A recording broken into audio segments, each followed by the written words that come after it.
I'm not enormous. Can be. I have you. It's all about the missionary world.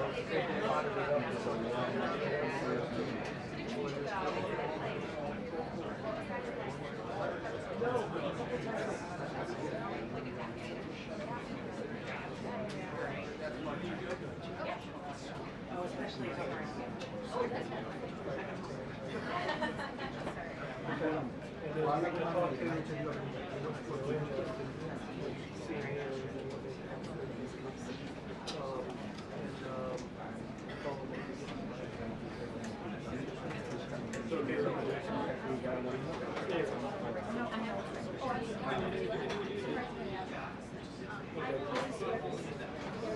Yeah, I see it.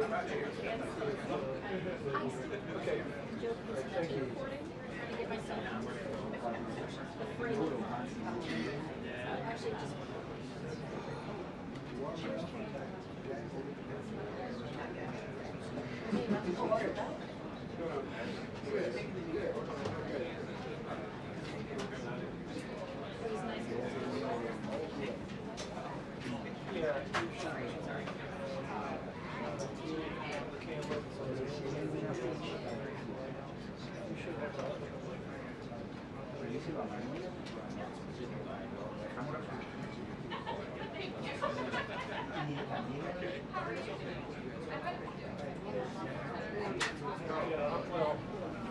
Really getting beat up here.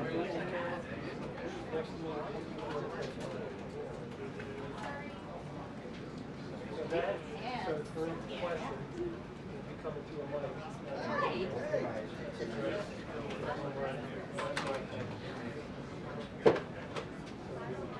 All right. Thank you. Good. Okay. Wow, my seat's going. I won't speak.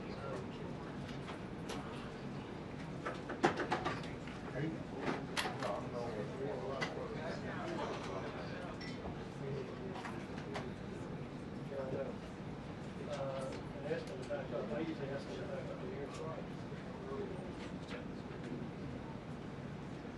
I get my shot from here. Stands like I cannot. yeah, that would be great. Yes, I can hear you. Oh. What are you using it for?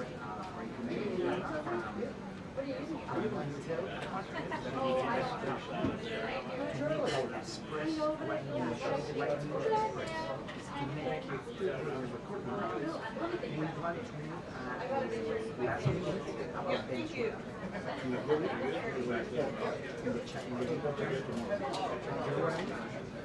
I want to take what I already we can make tomorrow. Think vital thing and all that like I think that we have shows we can wrap but we don't worry about that. But I want just to go on vital thing and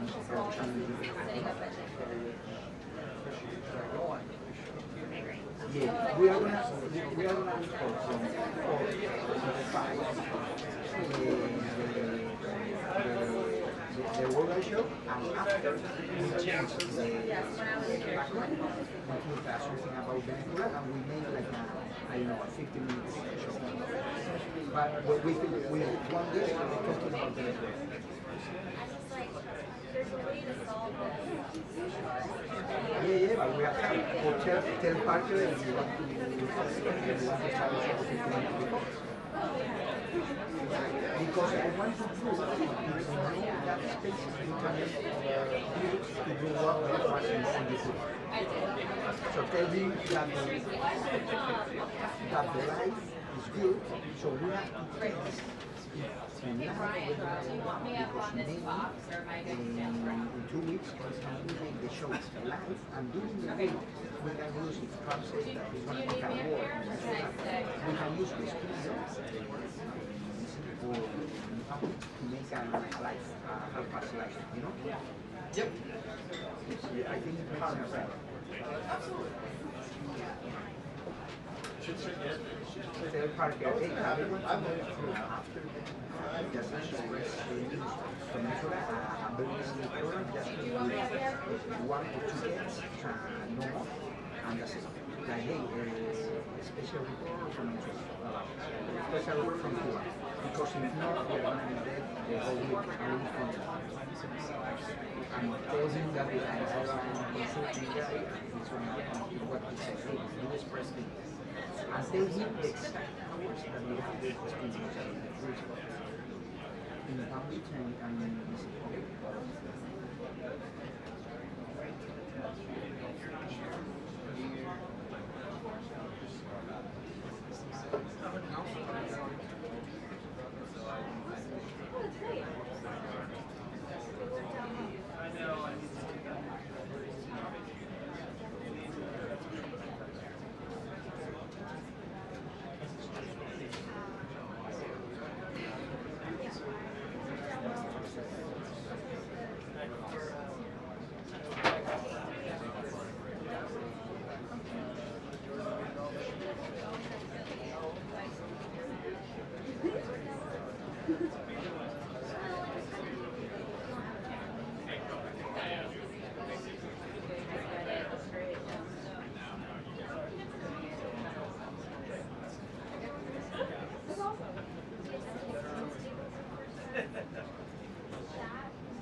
Venezuela very likely to come up in the briefing today. The president said on Thanksgiving that it was likely the U.S. would soon begin targeting these narco-terrorists, as they described them, on land with land strikes. But the administration's policy has also been under scrutiny after the Washington Post reported that War Secretary Hegseth ordered a second strike on that September 2nd strike on the boat and ordered those people to kill everyone. The president told reporters that he believes Hegseth denied issuing that order to kill everyone, but congressional Republicans have pledged a new round of aggressive oversight, joining in with Democrats who want answers on that issue. Meantime, President's envoy Steve Witkoff is headed to Moscow today to continue a round of discussions happened over the weekend that also saw Yeah, Maura, so and Ukrainian were president is pushing for an end to the war by the end of 5 years. We are so far not scheduled to see the president. There's going to be signing officials around 4 o'clock regarding Venezuela close the people. We do know we had a phone call a short while ago. Also, the Israeli Prime Minister Benjamin Netanyahu about continuing efforts to demilitarize Gaza and disarm Hamas, expand all of the as war.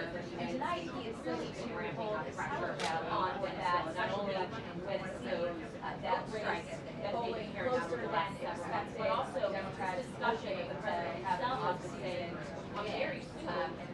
really on land. Now it also comes forth as for a lot of the press secretary on all those issues, maybe I type that in or that's what we're hearing in our reporting, order then key questions that will be asked in the briefing. But the second strike on the Venezuela vote off the coast of Venezuela back in September, a lot of the questions over why it was ordered. We hear bipartisan pushback on Capitol Hill, and we want to look into it. So those are going to be some of the key questions. Well, probably I'm sure we'll address later in that meeting, but also in this briefing that is expected to kick off shortly. And all of this comes as we know that dozens of warships as well as thousands have been amassed in the region ahead of what the president said could be strikes very soon. So a lot of questions over that. Of course, I would remind you as well that one thing we still need answers on is what exactly was discussed in that phone call between the president and Venezuelan President Nicolas Maduro. The president confirmed that call happened, but we have not yet gotten details on whether diplomacy is potentially still an option here. So a lot to consider as this briefing is soon to kick off, but then also as they head into that meeting in the Oval Office.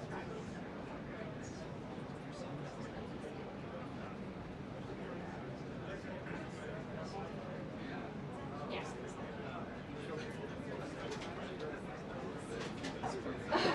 I love you, Courtney.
You give me hope. You give me hope.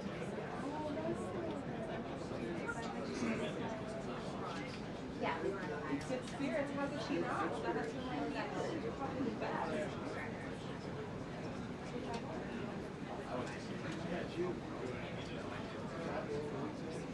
No, I was in DC, which is nice. So, yeah. It was for Thanksgiving.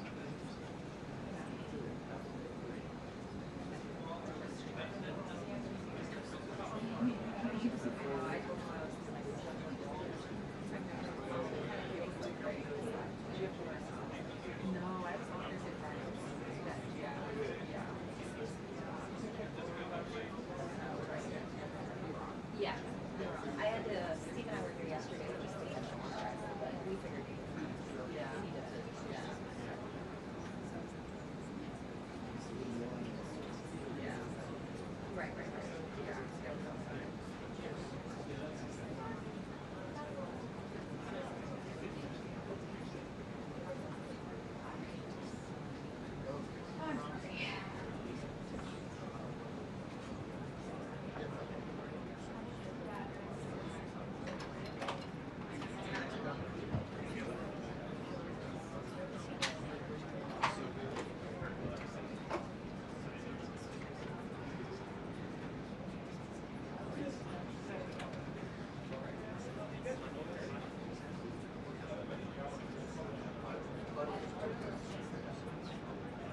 Yeah.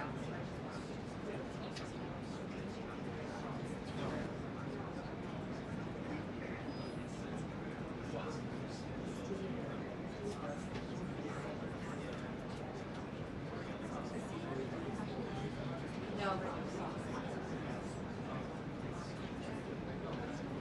Hi.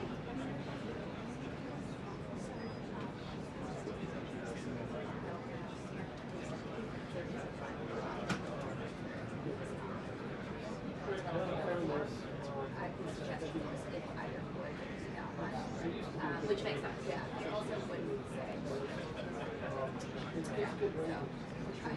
Yeah, I mean, there's only 9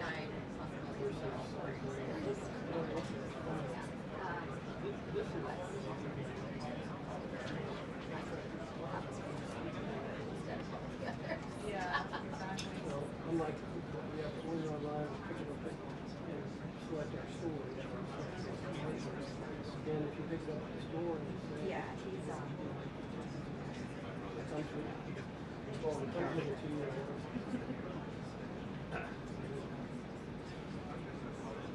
Right. I mean, you can get an issue. You can get a year. 2 more years.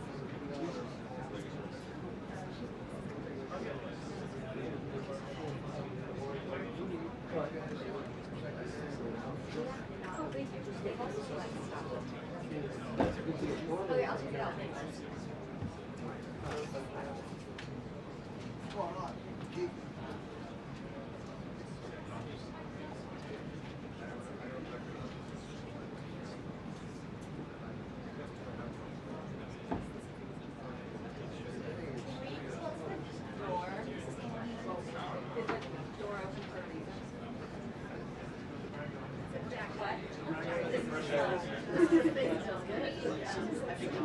Oh, you like it? It's like popular Is this one? No.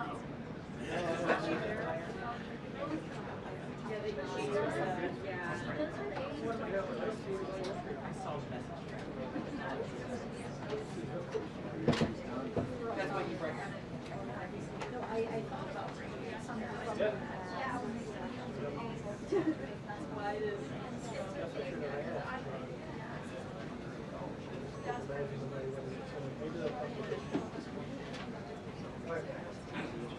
Okay.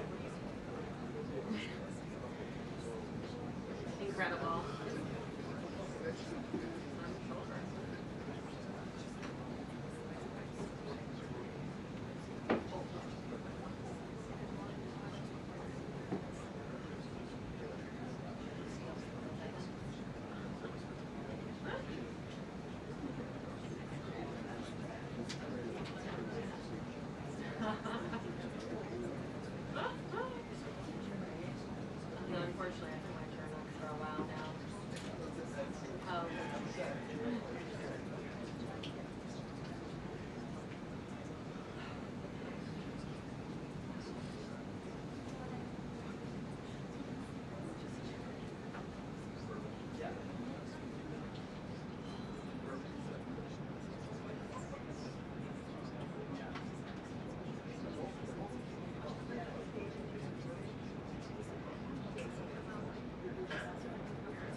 So there was not a. Ouija? Ouija? You don't see it there?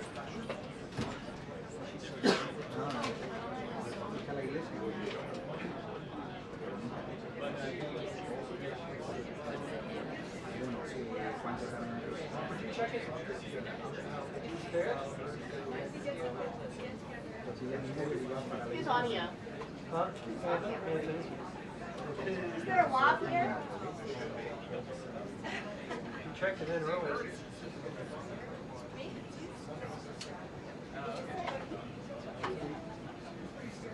All right.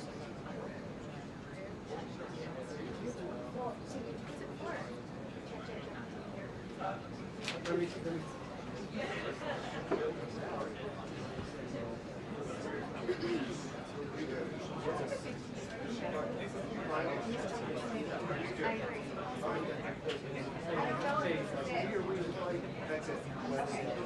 Hello. It was rolled up. Yeah, hey, right now. You hear we just mic? We're getting ready to do the briefing.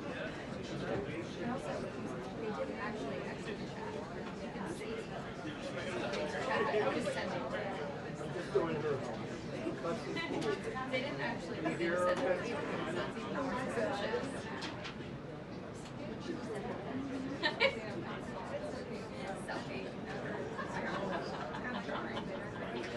Ain't missing you.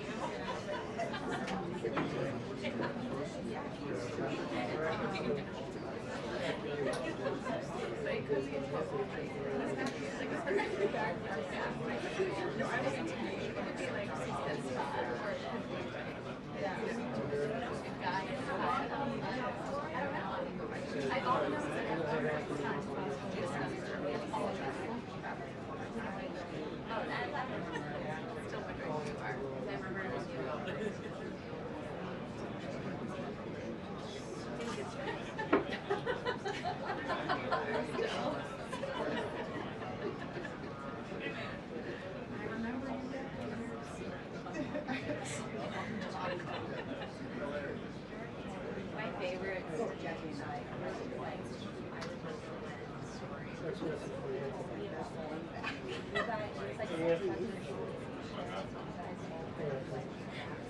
Yeah, I'm here. Make sure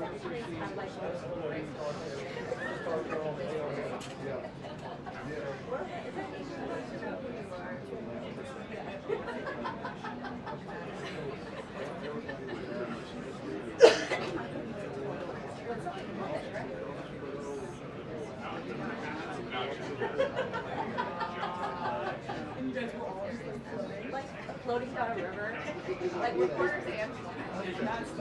Yeah, I'm sure you were. For the record.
I want more.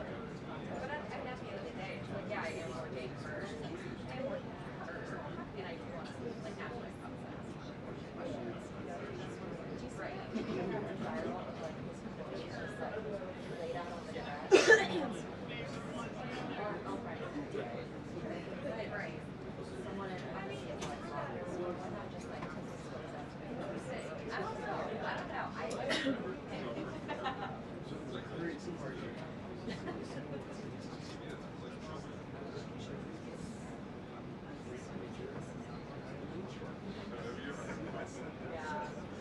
Yeah, there you go. I like that. I'm gonna use that moving forward. It's nature of the beast. Yeah, you can't question it.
This one's a little skewed.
This one's not square.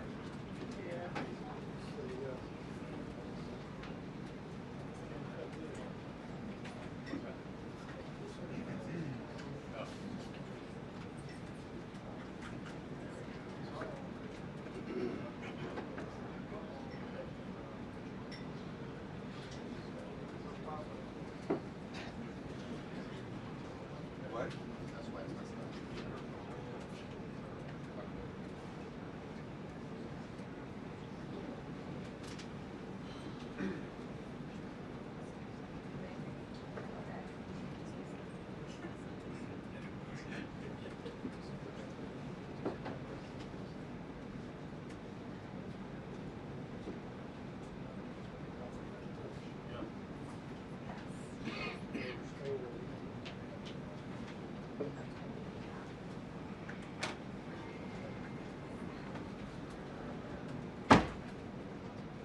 Good afternoon, everybody.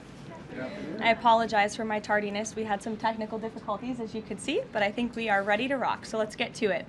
I'll begin this week with some scheduling announcements for President Trump's very busy week ahead. Tomorrow, President Trump will host his 9th cabinet meeting of the year alongside his incredible cabinet, who continue to deliver for the American people at a record pace. Later in the afternoon tomorrow, the president will make an announcement in the Oval Office on his initiative to create Trump accounts to give the next generation of Americans a jump start on savings. It will be a very exciting announcement indeed, especially for all of the parents across the country with young children and babies. On Thursday, President Trump will host the presidents of the Republic of Rwanda and the Democratic Republic of Congo to sign the historic peace and economic agreement that he brokered. On Thursday night, the President and the First Lady will celebrate one of America's greatest traditions, the lighting of the National Christmas Tree on the Ellipse. And on Friday, President Trump will attend the FIFA World Cup final draw at the Kennedy Center. You all will be seeing and hearing from the President every day this week, so you have me today, and then he will take on the rest of the week himself. Next, I would like to address the horrific tragedy that took place in our nation's capital last week. A foreign terrorist that the Biden administration failed to properly vet ambushed 2 members of the West Virginia National Guard who were honorably serving here to keep the residents and visitors of Washington, D.C. safe. U.S. Air Force Staff Sergeant Andrew Wolf was severely wounded in the attack and remains hospitalized while he continues to fight for his life. Tragically, U.S. Army Specialist Sarah Beckstrom died of her wounds. She was just 20 years old.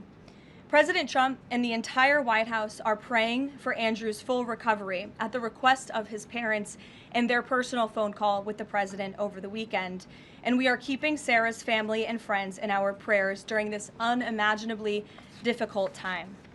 Sarah and Andrew represent the very best of America, two young patriots who were willing to put on the uniform and risk their lives in defense of their fellow Americans.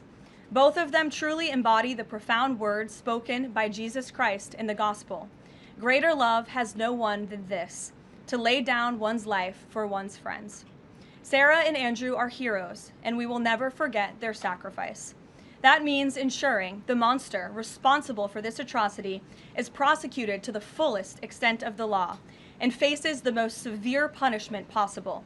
It also means reckoning with why this atrocity was allowed to happen in the first place, so that it may never occur again. Here are the facts. The terrorist who gunned down American soldiers blocks away from the White House in an ambush was an Afghan national who was flown into our country by Joe Biden's administration in September 2021 in the chaotic wake of their botched withdrawal from Afghanistan, one of the most embarrassing moments in the history of our great country. Joe Biden's historic failure in Afghanistan continues to haunt this country and our men and women in uniform. Not only did this surrender lead to a suicide bombing that killed 13 American heroes in Kabul, but now National Guard troops were shot on U.S. soil by the same kind of enemy. We continue to live with the deadly consequences of Joe Biden's horrific leadership. Nearly 100,000 Afghans were recklessly released into the United States with little to no vetting. There was no regard for the disorder and violence that this would unleash on American communities and American culture. Reportedly, thousands of these strangers and unknown individuals were flagged to the Biden administration for national security, public safety, and fraud concerns. But the terrifying truth is that the Afghanistan debacle is just a small part of Democrats' complete and total betrayal of the American people during the Biden years. The tragedy that we just witnessed the day before Thanksgiving is a reminder that untold thousands of terrorists, gang members, and criminals were invited into our country and remain here to this very day. The border is now secure, thanks to President Trump, but the threat in our interior remains real and urgent. These public safety threats are already inside our land, and President Trump was elected on a promise to find and remove them, and he has already taken significant steps and made significant progress towards fulfilling this promise. But there is more work to be done because President Trump believes that he has a sacred obligation to reverse the calamity of mass, unchecked migration into our country. As a result, the Trump administration is now actively re-examining all of the Afghans imported into the country by Joe Biden.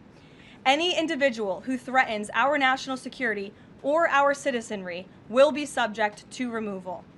President Trump has already permanently paused migration of foreign nationals from third world countries that pose a very high risk to the United States.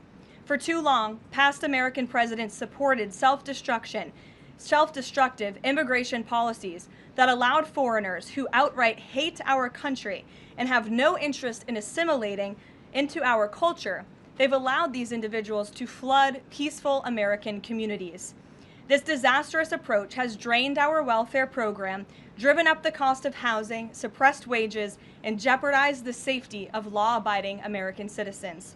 In fact, according to a new bombshell report from the New York Times, Somalian migrants in Minnesota have defrauded nearly $1 billion in taxpayer-funded benefits under Democrat Governor Walz's leadership.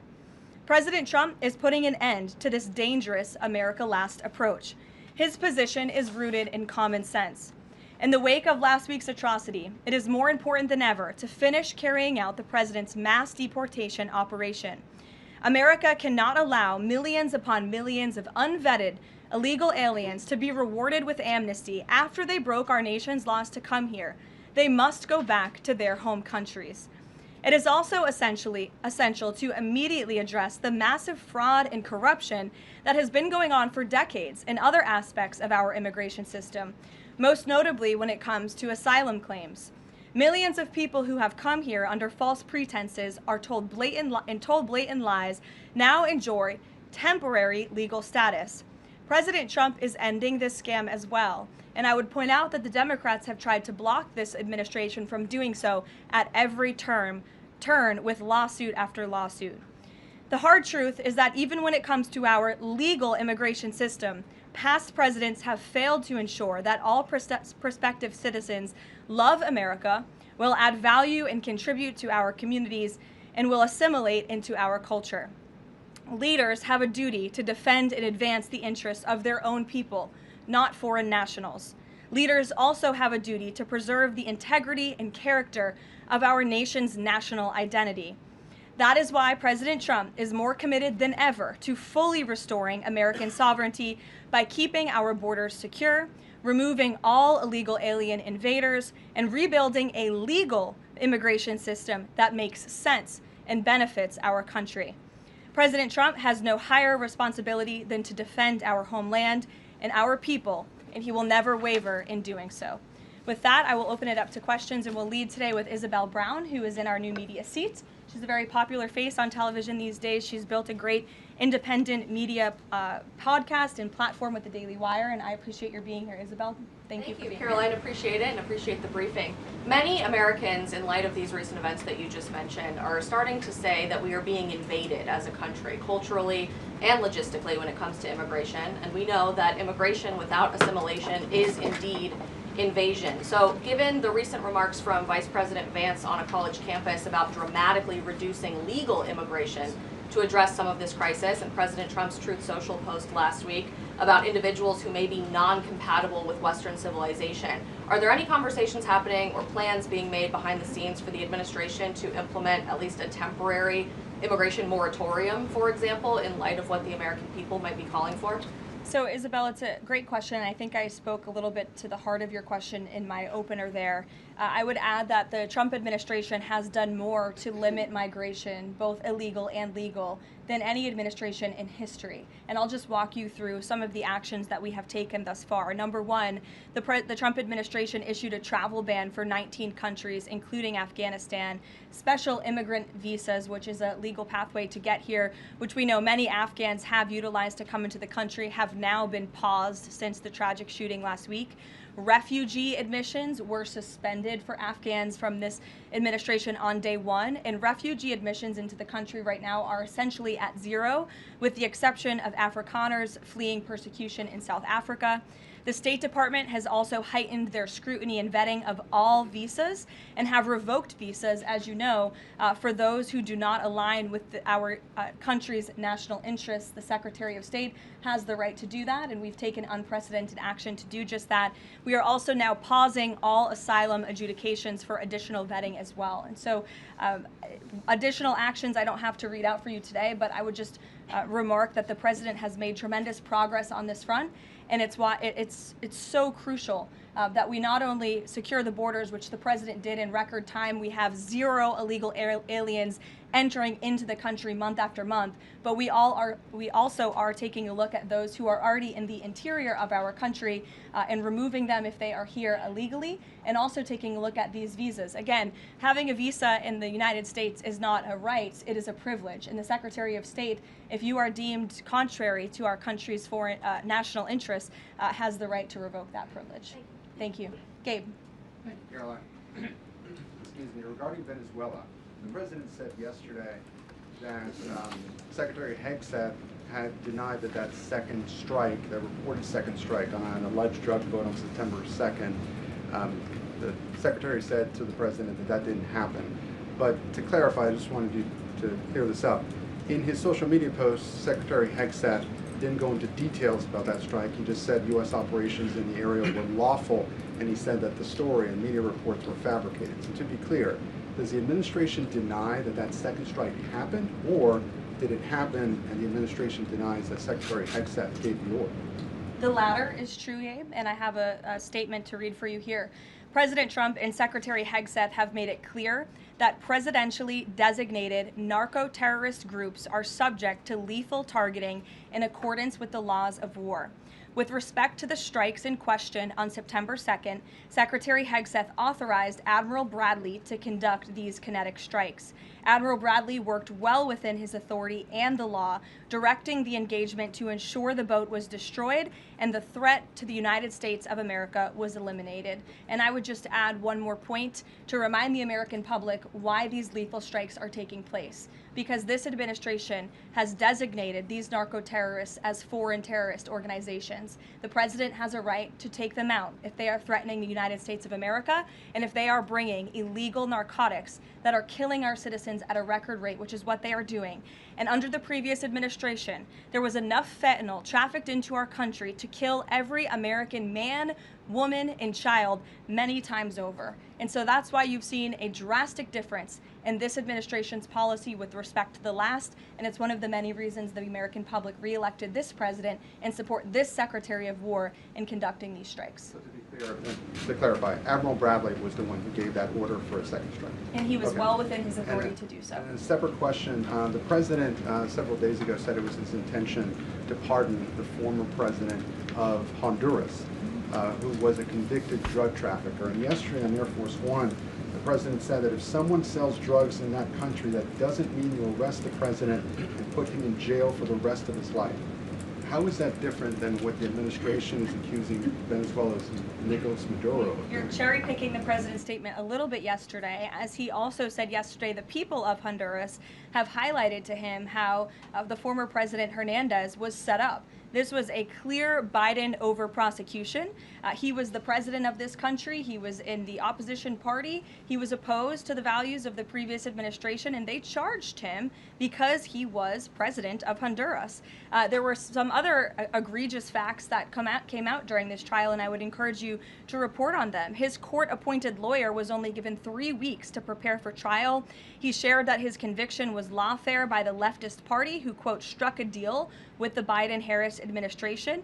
Hernandez has highlighted there was virtually no independent evidence presented, and many of his conviction was based on testimony from many admitted criminals who hoped that cooperating would reduce their own penalties. So the president heard the concerns from many people, as he does, and he's, of course, within his constitutional authority to sign clemency for whomever he deems worthy of that.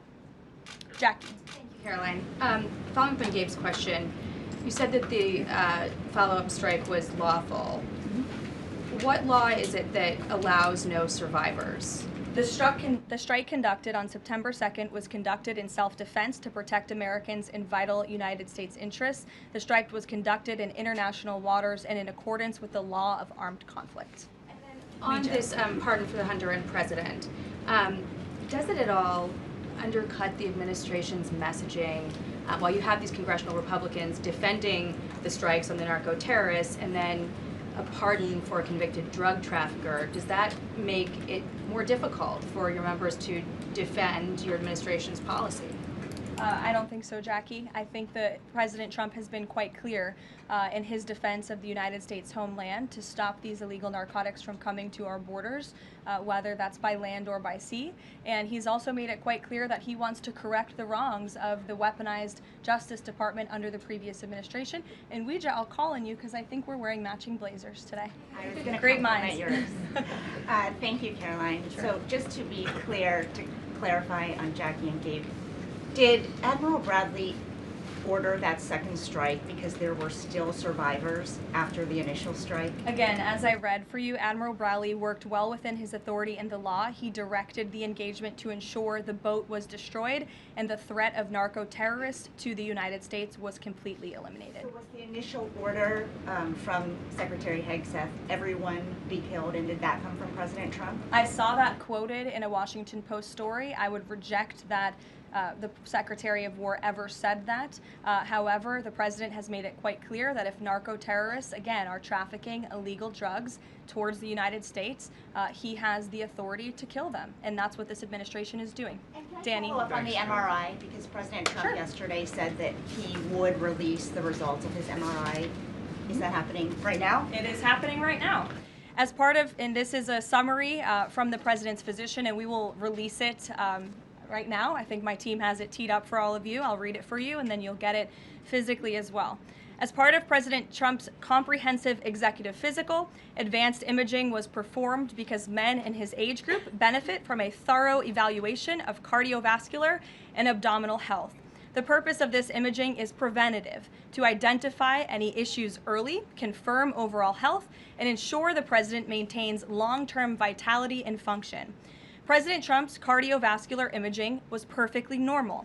No evidence of arterial narrowing impairing blood flow or abnormalities in the heart or major vessels. The heart chambers are normal in size, the vessel walls appear smooth and healthy, and there are no signs of inflammation or clotting. Overall, his cardiovascular system shows excellent health. His abdominal imaging is also perfectly normal. All major organs appear very healthy and well perfused.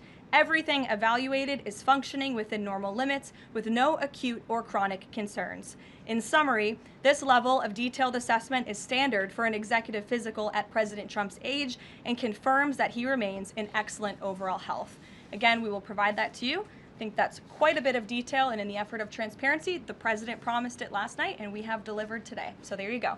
Danny. Thanks, Karoline. Just going back to Venezuela, can you confirm that President Trump is going to be hosting a meeting of his national security team in the Oval Office today on Venezuela? And what are they going to discuss? Are they hoping to reach a kind of final decision on that? Out of the effort of transparency, I will confirm that the president will be meeting with his national security team on this subject and on many matters. He meets with his national security team quite often. He's the commander-in-chief. It's part of his responsibility to ensure that peace is ongoing throughout the world.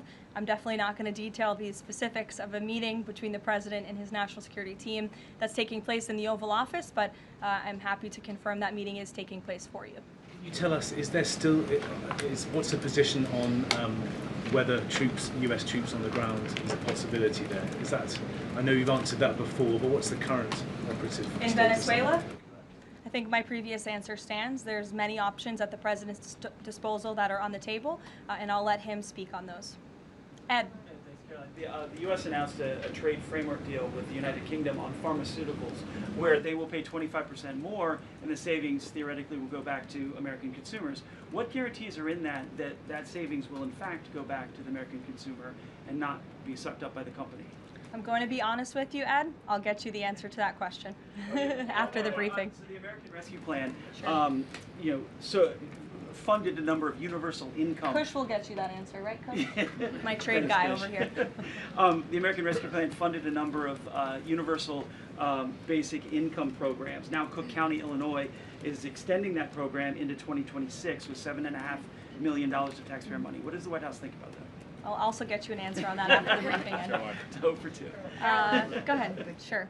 And then in the interest of transparency, does the White House support releasing the Department of Defense's video of those September 2nd strikes on those military boats? And also, separate topic on presidential pardon power. Why did the president commute the sentence of David Gentile recently? He was a private equity executive. He served 12 days out of a 7-year sentence. Prosecutors said he defrauded $1.6 billion with thousands of victims, including veterans, farmers, teachers. Why was he pardoned? To your first question, that's definitely not a decision for me to make. I would defer you to the Department of War.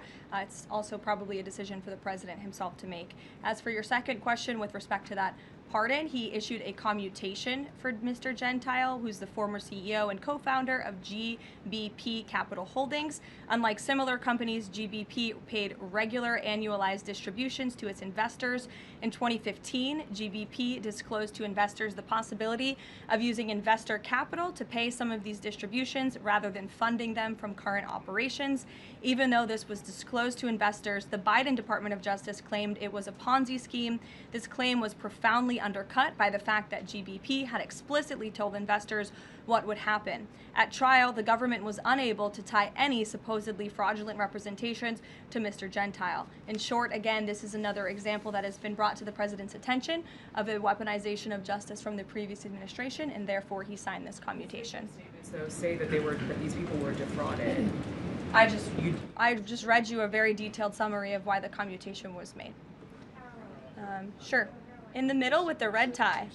Thank you, Karoline. Okay, Andrew, go ahead, and then you. In wake of Congresswoman Marjorie Taylor Greene's early resignation, reports last week indicated that other House Republicans might consider doing the same. Does the president have any concerns in light of those reports about other House Republicans potentially leaving early, as well as the other announced retirements that we saw in the last couple of days?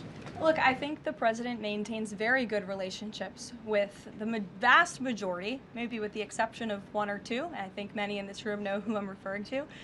Very good relationships with members of Capitol Hill within the Republican Party. And the president clearly is the unequivocal leader of the Republican Party. I think it was a recent CNN poll that actually showed that more than 90% of Republicans continue to support President Trump as the leader. So he maintains very good relations, as does his entire team here at the White House. And of course, we have a very slim margin in the House, and the president wants that to continue. Andrew, go ahead. Sure. First, on the Venezuela strike, you said that that second strike was in full accordance with the law of armed conflict, but the Navy's own manual of law of war says that specifically firing on survivors from a wrecked vessel is an example of a war crime that's forbidden under U.S. law and the law of armed conflict. So how was that second strike in following law of armed conflict, and then second on immigration? Again, Andrew, I would reiterate to you the strike was conducted in international waters and in accordance with the law of armed conflict. And since somebody asked about Congress, and it's sort of related to Venezuela, I also want to add that Secretary Hegseth spoke with members of Congress who may have expressed some concerns over the weekend. And there have also been 13 bipartisan briefings to Congress on the Venezuelan strikes. There have been a number of document reviews for members of Congress to review the classified DOJ Office of Legal Counsel opinion and other related documents. 29 senators and 92 representatives have reviewed those documents, which is about 2/3 of those are Democrat members, and they have been made available to all 100 senators, all 435 members of the House, and to general counsels of the relevant committees on a bipartisan basis for their review.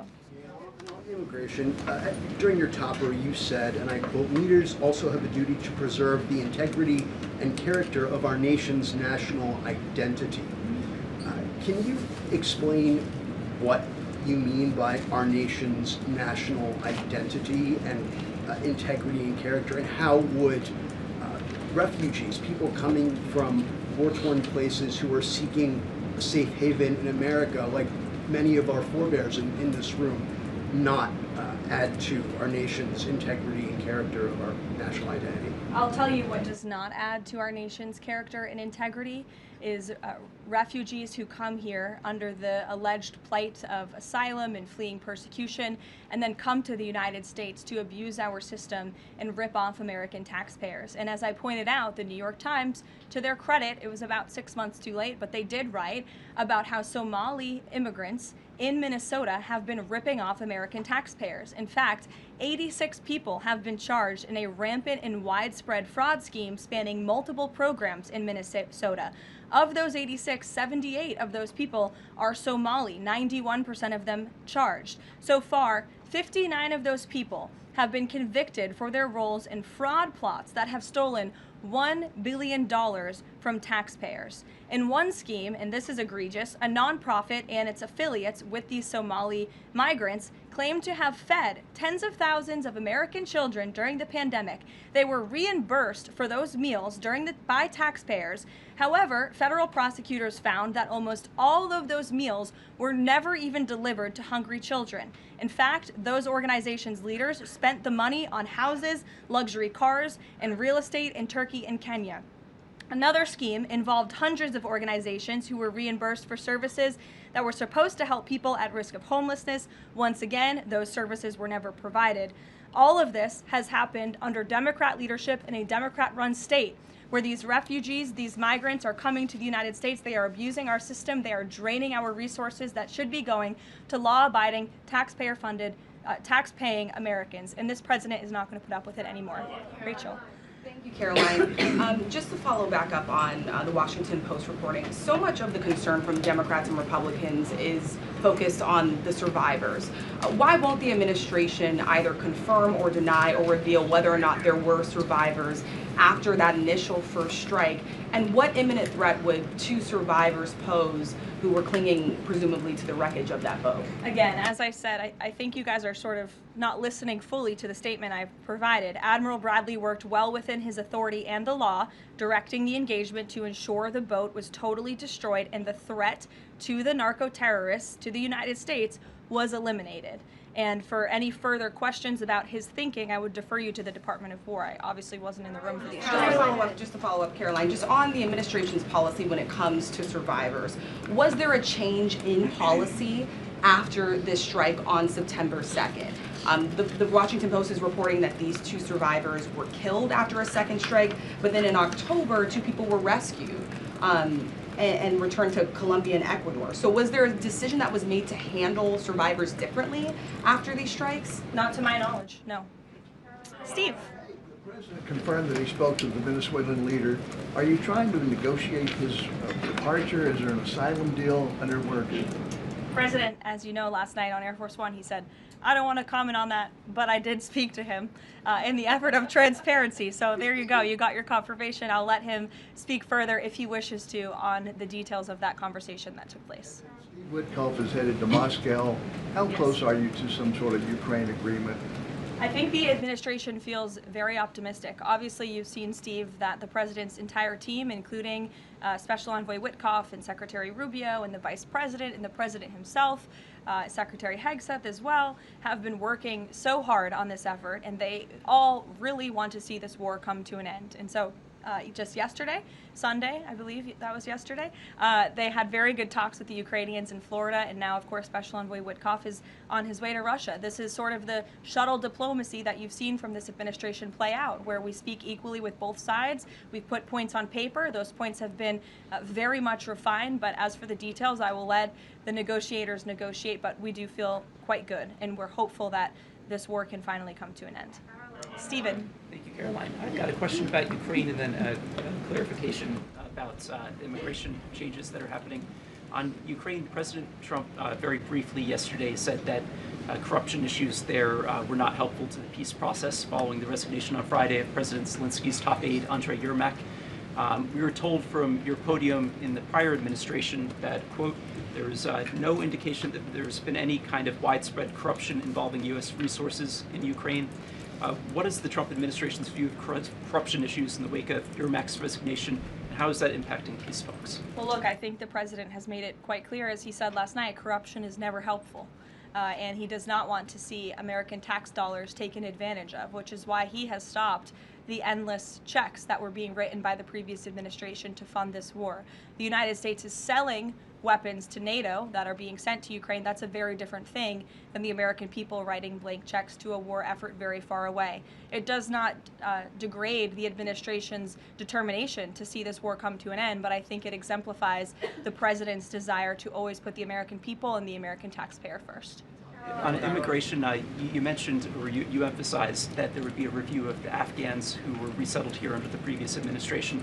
Yes. There's a lot of changes happening right now to asylum and to green card holders. What should the 2 million people with pending asylum claims, or the roughly 1 million people from the 18 other countries of concern, know about what's going on in the review? What's the status of all these other people? They're essentially paused for review, and the Department of Homeland Security is taking this very seriously, because we are not going to allow soldiers like we saw in American streets last week to be gunned down at the hands of these foreign nationals who had the privilege of coming to the United States of America. And unfortunately, this is not the only example of a dangerous Afghan who was let in by Joe Biden, who went on to harm the American people. There was an Afghan national who was let into the country under the Biden administration through Operation Allies Welcome, who shot and wounded 2 Fairfax, Virginia police officers during a routine traffic stop. He was killed by return fire after declaring, quote, "I should have served with the explicitive Taliban." 2 Afghan nationals were given legal status by the Biden administration as well, who were arrested and prosecuted for plotting a terrorist attack in Oklahoma just before Election Day in 2024. We all remember that. They possessed hundreds of rounds of ammunition and had pledged their allegiance to ISIS. There was also an Afghan national who was on the terror watch list who was apprehended by Border Patrol in 2024, but then he was released into our country by the Biden administration. Again, let's just highlight the absurdity of that. Border Patrol apprehended a terrorist, and then the Biden administration, because of their lax policies, still allowed him to come into the United States of America. I think everyone in this room, whether you want to admit it or not, does not want that individual living alongside you in your American neighborhood. And that individual was later arrested again after being allowed to live in the U.S. at large for over a year. Another one, a criminal illegal alien from Afghanistan, was arrested by ICE in 2025, convicted of second-degree assault, was previously allowed to stay in the country by the Biden administration. I have several more examples here. I'm happy to provide them to anyone in this room. John. Thank you, Caroline. First of all, happy Thanksgiving to Thank you and your young family. Hope Thank you you. enjoyed it. You too. I have two questions unrelated. The first, back to Afghanistan. My son and I walked by the horrific shooting less than 1 hour before it happened. So for anybody that's here, this thing's real. You outlined all of these unvetted Afghans that that were let in by Biden. We just had one the other day that was going to blow up a DHS building. Can you be specific on what the Trump administration is doing now to re-vet those that are here so that we don't get a repeat of what we had Wednesday night? Sure. I can tell you two top-level things, and I would defer you to DHS for more of the specifics, as of course they are leading this effort, and I can assure you Secretary Noem is on the ball. I've spoken with her and her team, and they have an all-hands-on-deck effort to having resources go towards this. But we have paused all asylum adjudications, and then of course the special immigrant visas, which we know many Afghans utilize to come into the country under the Biden administration, have also now been paused. And I would just point out one more time that the Biden administration was responsible for the original sin that led to this tragic killing last week, the botched withdrawal from Afghanistan. He was responsible for Operation Allies Welcome, which is something that this White House and the people behind this podium in the last administration fully and wholeheartedly embraced. And they assured the American people there would be no risk or no harm to them. And as I just laid out for you in those many examples, that unfortunately and tragically has not turned out to be the truth. Just ask the families of these two brave National Guardsmen, one who is no longer with us and one who continues to fight for his life. So I know the president is wholeheartedly focused on this effort, and I think unfortunately these events do remind us why it's so important that the president's mass deportation operation continues. With that, follow up. The White House today launched a new fake news portal, which I found interesting. What is your objective with that, ultimately? And are you going to name the news networks, and are you also going to name some of the correspondents, some which may be here today? Yes, we are. I'm glad you noticed. Much to the dismay of some of your colleagues in the room, John. And I think it goes to our original promise on day one to hold the media accountable, because unfortunately, and we deal with this all day, every day around here, there are so many fake stories that are unfortunately written that have inaccurate characterizations of meetings that took place, and it's all based on anonymous sourcing. And you know, the standard for journalism, unfortunately, has dropped to such a historic low in this country. And again, we deal with it every day, where you can have an anonymous source who has no idea what they're talking about, zero credibility, call up a reporter in Washington and say, hey, I heard this, and then the next thing you know, it's on the front page of the New York Times. It's really incomprehensible. We appreciate the journalists, some of those who are in this room who do reach out for comment, who try to get things right, and there are some that remain. But overwhelmingly, the fake news that we see pumped out of this building on a day-to-day basis, it's honestly overwhelming to keep up with it all, and to constantly have to defend against these fake news and these attacks. And I will point out one fake news story over the weekend before I let you all go, from the New York Times that took about 1/3 of the president's daily calendar and his daily schedule and said that he's doing less than he did in his first term, or he might not be fit for the job. That is unequivocally false, and it's deeply unfortunate that this story was written by the same outlet and the same reporter who wrote this: Biden is doing 100% fine after tripping while boarding Air Force One. Oh, same outlet, same reporter who wrote that President Trump is not fit for the job. Are you kidding me? You all see him almost every single day. He is the most accessible president in history. He is taking meetings around the clock. Another one. Biden declared, quote, healthy and vigorous after his first presidential physical. I don't see headlines like that too often about this president. Again, same reporter, same outlet who wrote falsely over the weekend that President Trump is not fit for the job. I can assure you he absolutely is. You all see that with your own eyes on a daily basis, and the president's physician has now given you all 3 detailed reports on the state of the president's health. So with that, I will leave you all and we'll see you tomorrow. Thank you. Thank you, Caroline.